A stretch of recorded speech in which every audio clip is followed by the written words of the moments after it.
नमस्कार दोस्तों, एक नई लर्निंग के साथ हाजिर हुआ हूँ और आज की स्टॉक स्पेसिफिक लर्निंग में हम किसी नए स्टॉक की बिल्कुल ही चर्चा नहीं करेंगे। हमने इस पे पहले भी एक बार स्टडी किया था, हमारे एक चैनल पे शायद प्लेलिस्ट में अवेलेबल होगा। कहती है इंडिया की top provider of the advance cloud GPU company. अर्थात ये कंपनी किसमें काम करती है? क्लाउड सिस्टम में।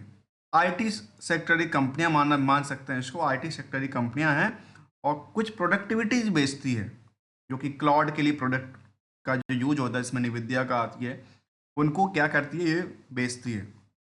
इसके अलावा देखा जाए तो कहते हैं कि इनके पास अलग अलग चीज़ हैं जिसमें कि क्लाउड जीपीयू की बात करते हैं, टीयर AI MI प्लेटफॉर्म की बात करते हैं, लाइनक्स क्लाउड की बात करते हैं, स्टोरेज क्लाउड्स हैं, विंडो क्लाउड हैं, क्लाउड सोल्यूशन की बात कर जहाँ पर इनकी सर्विसेज की बात कर किया जाता है। Pre configure with the industries leading platform जो कि फ्रेमवर्क है उसके अकॉर्डिंग इनका देखा गया। जो वेबसाइट्स पे डेटा बेसिस उसके अकॉर्डिंग में बात करूँ तो आखिर ये आईटी बेस्ड कंपनी का क्या रिकॉर्ड रहा और रिजल्ट का पार्ट आया, रिजल्ट के पार्ट मार्केट ने सीधे डीप कर गया, 5% की गिरावट दर्ज। आखिर ऐसा क्यों हुआ जो 5% की गिरावट दर्ज करती है? भाई रिजल्ट बहुत खराब था क्या इस कंपनी को? इन सभी एस्पेक्टों की तरफ हम समझने का प्रयास करेंगे आज की इस पन्ने बाई पन्ने लर्निंग को लेकर। चलिए जानने के प्रयास करते हैं इसकी कुछ फंडामेंटल एस्पेक्ट के साथ, फिर हम इसके रिजल्ट एस्पेक्ट पे चलते हैं। बुक वैल्यू 336 का है, इंटरेंसिक वैल्यू 600 और स्टॉक की प्राइस काफ़ी बेटर है, बहुत ज़्यादा बढ़ चुका है, जो कि 10 गुना बढ़ा है, बहुत ज़्यादा नहीं। लेकिन यदि इंडस्ट्रियल के बाकी कंपनियों के पी से कंपेयर करें तो यहाँ पे भीड़ काफ़ी ज़्यादा कहती है, कह सकते हैं कि 4 गुने के आसपास कहते हैं। अर्थात ये ओवर वेटेज है। कहाँ से? इंडस्ट्रियल की बाकी कंपनी। इस भीड़ के पीछे दो कारण हो सकती हैं। क्या यह आज भी इनकी क्वालिटीज काफ़ी इंप्रूवमेंट करने के लिए है, या आज भी ये काफ़ी सस्ता मिल रहा है जिसकी वजह से मार्केट में डिमांड काफ़ी ज़्यादा है। जहाँ प्रमोटर की होल्डिंग 51%, ROC और ROE 36% से 25% तक स्ट्रगल की बात करती है और डेट टू इक्विटी के बारे में ऑलमोस्ट फ्री की बात करती है, लेकिन करंट रेशियो का माप थोड़ा सा ज़्यादा है। अब क्या कहता है इसके ऊपर? ये जो डेटा है शायद अपडेटेड नहीं भी हो सकता है या हो भी सकता है। इसके लिए हम कुछ एस्पेक्ट को कंपनी ने जो फाइल किया है उस पर हम चर्चा करेंगे, जहां डिविडेंड का कोई ट्रैक रिकॉर्ड नहीं है कंपनी। अब सवाल आता है इस कंपनी को लेकर के, जो रिजल्ट का पार्ट कैसा रहा, रिजल्ट के पार्ट के बेसिस पे एक्सपेक्टेशन कैसा रहा। उसमें पहली नज़र हमारी result last to last result को लेकर कंपनी ने यदि सितंबर टू सितंबर का कंपेयर करके देखें तो शायद 120% की सेल्स में उछाल करती है, साथ में ईबिटा में 181%, नेट प्रॉफिट में 110% और अर्निंग पर शेयर में 110% की जंप करती। यदि इतनी सारी जंप करते तो मार्केट फिर ऐसा डिक्लाइन क्यों करती? क्या वो केवल और केवल पैनिक करके शॉर्ट फॉल करने के लिए या फिर प्रॉफिट बुकिंग के पर्पज से किया जाता? और दोबारा जब मार्केट पे नहीं होगा तो कई बार कहते हैं ना अच्छी रिजल्ट लेकिन स्टॉक की परफॉर्मेंस इज लोअर, वही चीज़ कई बार चीज़ निकल के आती है। जिसका मार्केट कैप की यदि चर्चा करें तो कंपनी का मार्केट कैप करीब 5,000 करोड़ से ज़्यादा का आंकड़ा दिलाती है। और यदि हम इसका बैलेंस शीट फिगर को भी देखेंगे, हर एस्पेक्ट को देखने के प्रयास करते हैं, तो पहले हम एक नज़र डालते हैं इनकी रिजल्ट की। जहां रिजल्ट में देखा गया सितंबर तक में सबसे ज़्यादा टॉप पे इनका कारोबार रहा है 48 करोड़ का, जबकि प्रॉफिटेबिलिटी भी कंपनी का अभी सबसे बेटर रहा है। अब इसमें जो ऑपरेटिंग प्रॉफिट मार्जिन थी वो सोचने वाली बात है, 66% तक की उछलती कूदती नजर आई है, जबकि कंपनी के पास अदर सोर्स ऑफ इनकम कुछ नहीं, इंटरेस्ट की बर्डन काफ़ी ज़्यादा नहीं है। ईयरली डेटा की तरफ देखें तो करीब करीब 150 करोड़ के आसपास आंकड़ा टच कर जाती है लास्ट 12 महीने के डेटा को। और लास्ट 6 महीने के डेटा को भी देखें तो लास्ट इस 6 महीने के डेटा में करीब करीब 100 करोड़ के आसपास पहुंचने के आसपास 90 करोड़ के आसपास पहुंच गई। कितना के? 90 करोड़ के आसपास पहुंची हुई नजर। अब सवाल आता है कि इनको लेकर के जो ऑपरेटिंग प्रॉफिट मार्जिन रहा या उसमें देखा गया करीब करीब 31 करोड़ के आसपास प्रॉफिटली 12 महीने के डेटा कह रही है, 60% तक की ऑपरेटिंग प्रॉफिट मार्जिन वृद्धि दर्ज करती है। इंटरेस्ट की पार्ट भी थोड़ा बहुत रहा है लेकिन अभी भी इतना ज़्यादा है जो कटने के बाद भी इनकी प्रॉफिटेबिलिटी ठीक ठाक दिखती नजर आती है। यदि नेट प्रॉफिट की बात करें तो आज भी उसका काफ़ी ज़्यादा कहती है, जबकि रिस्क बिल्कुल ही नहीं कहता है। और बैलेंस शीट के फिगर सितंबर तक का जब अपडेट आती है तो कंपनी के पास रिजर्व लगातार बढ़ गई। जो इंटरेस्ट की पोर्शन सा लोन वाली बर्डन थोड़ा सा बढ़ा है, इसके पीछे फिक्स एसेट्स डेवलप किया और बाकी एस्पेक्ट भी डेवलप भी नजर आई।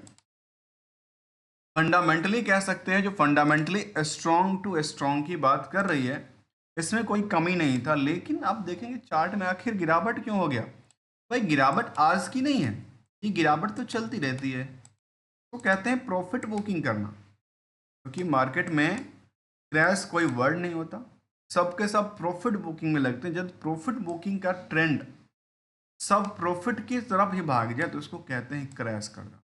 और जब सब के सब खरीदने लगे तो मार्केट को कर देना पीक पे चल रही है। हमेशा कोई ना कोई खरीद रहा है, हमेशा कोई ना कोई बेच रहा है। इसके लिए कुछ गोल्डन रूल और साथ में एक फाइनेंशियल डिसिप्लिन होना ज़रूरी है। इस पे हम एस्पेक्ट की चर्चा करेंगे। अब आती है इन्वेस्टर का मूड की बात। इन्वेस्टर का मूड को लेकर कहती है कि कंपनी का जो प्रमोटर्स होल्डिंग था उसमें कुछ कमी देखने को मिला, वो आम पब्लिक के पास शिफ्ट कर गई। और जो निवेशक की तादाद करीब 15,000 के आसपास था, वो करीब 23,000 के आसपास हो जाती है। जहां एफआई ने भर के खरीदा है, डीआई के पास भी होल्डिंग बनी हुई है, जो एक लंबे पीरियड से बने हुए हैं, जहाँ पे डीआई लंबे पीरियड से अच्छे खासे पोजीशन के साथ था। लेकिन धीरे धीरे करके डीआई ने अपनी पोजीशन को बेचा है और एफआई कई बार कुछ पोजीशन को बना रही है। ऐसा चलती रहती है। वो लास्ट डेट में जब जो डेटा जिसके पास आ गया वही कैप्चर हमारे सामने यहाँ पे दिख जाती है, जिनके पास ये पोजीशन रहा। लेकिन एक्चुअल में भी ये लोग प्रॉफिट बुकिंग करते रहते हैं। इसलिए तो देखते हैं हम लोग अक्सर मार्केट के अंदर, जो मार्केट में 2,000 करोड़ 4,000 करोड़ के एफआई बेच रही है, कोई डीआई कभी खरीद रही है, ऐसा चलती रहती है। अब आती है सवाल इसको लेकर के, जो कंपनी में रिजल्ट लास्ट कुछ सालों का कैसा रहा, उस सालों के रिजल्ट को लेकर, सेल्स को लेकर कहती है जो सेल्स तो लगातार बढ़ी है, प्रॉफिट भी बढ़ी है, स्टॉक प्राइस सीजीआर भी लगातार बढ़ी है, जो कि 704% तक इंक्रीज करती है। रिटर्न ऑन इक्विटी भी इनको बैकअप सपोर्ट देती नजर आती है। जबकि पीयर्स में देखें तो ओकरावेल फिन, पीवी फिनटेक, केपित जैसे कंपनी शामिल है। इन सभी कंपनियों में सबसे ज़्यादा किसी कंपनी में भीड़ है, इंटरेस्ट है, तो उसका नाम है पीवी फिनटेक। सेकंड आइटम पे आती है E2E नेटवर्क लिमिटेड, जो कि cloud based computers, cloud based services provide करती नजर आती। जब कंपनी की मैं इसकी फाइनेंशियल की बात करूं तो मैं खुद की बात करूं तो मुझे खुद एक कैलकुलेटर लेके बैठना पड़ेगा, जो इसका H1 कितना ग्रोथ हुआ, YOY का ग्रोथ कितना हुआ, QRQ का ग्रोथ।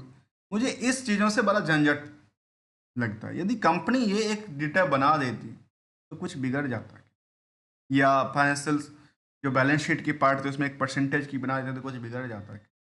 इससे क्या होता, एक आम निवेशक के पास जो इन्फॉर्मेशन है वो उनको बैठ के कैलकुलेट नहीं करना पड़ता, जो भाई क्या हुआ इसका। जब इतना काम मेहनत कर ही रहे हैं तो एक मेहनत और कर देते। मैं ये बात कह रहा हूँ एक आम तौर पे समझने के लिए। एक निवेशक यदि खुद कैलकुलेटर लेके बैठे तो उनका टाइम बर्बाद हो जाएगा ना, उसको पीपीटी बना के दे देता तब काफ़ी बेटर होता। कितना ग्रोथ लेवल है, कितना कस्टमर बेस की बात कर रही है। इसके अलावा यदि कंपनी की हम कुछ एस्पेक्ट को देखें तो शायद हम कह सकते हैं इन्हें पीपीटी दिया था कभी।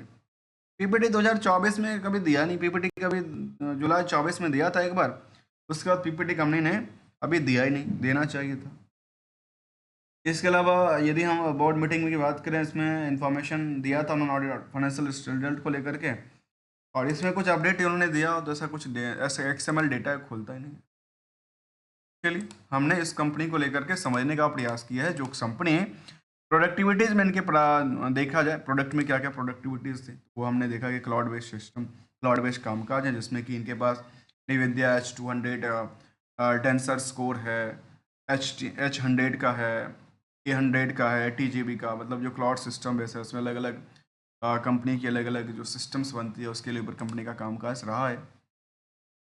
रिस्क टू रिवार्ड की तरफ हम चर्चा करें तो शायद ये कह सकते हैं कि रिस्क टू रिवार्ड में कंपनी के पास क्या है। ऐसा तो डिविडेंड का कोई ट्रैक रिकॉर्ड रहा नहीं कंपनी का। तो एनालिसिस पार्ट क्या कहती है कि अच्छी खासी प्रॉफिट बना रही है, उसमें कोई कमी नहीं था। ट्रेडिंग भी करीब 11 गुना, उसमें कोई वन डिविडेंड का कोई ट्रैक रिकॉर्ड नहीं, ये इनके लिए डिमेरिट की बात। मतलब निवेशक के लिए कंपनी की मैनेजमेंट ने कुछ सोचा नहीं, केवल केवल स्टॉक मार्केट के डायरेक्शन के ऊपर छोड़ दिया। अब सवाल आता है कि भाई मार्केट में इतना गिरावट क्यों, और गिरावट के बाद पिछले 5 दिन में एक सेंटिमेंटल क्या बना, ऊपर नीचे ऊपर नीचे, आखिर हुआ क्या, मतलब क्या हुआ, इसमें सोचने वाली बात है।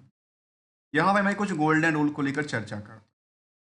सबसे पहले तो मार्केट में पैसेंस की जरूरत है। यदि इक्विटीज के अंदर है, पैसेंस की जरूरत है, और मेरा जितनी स्टडी होता है कंप्लीटली फंडामेंटल्स होता है, पैसेंस चाहिए फंडामेंटल के अंदर।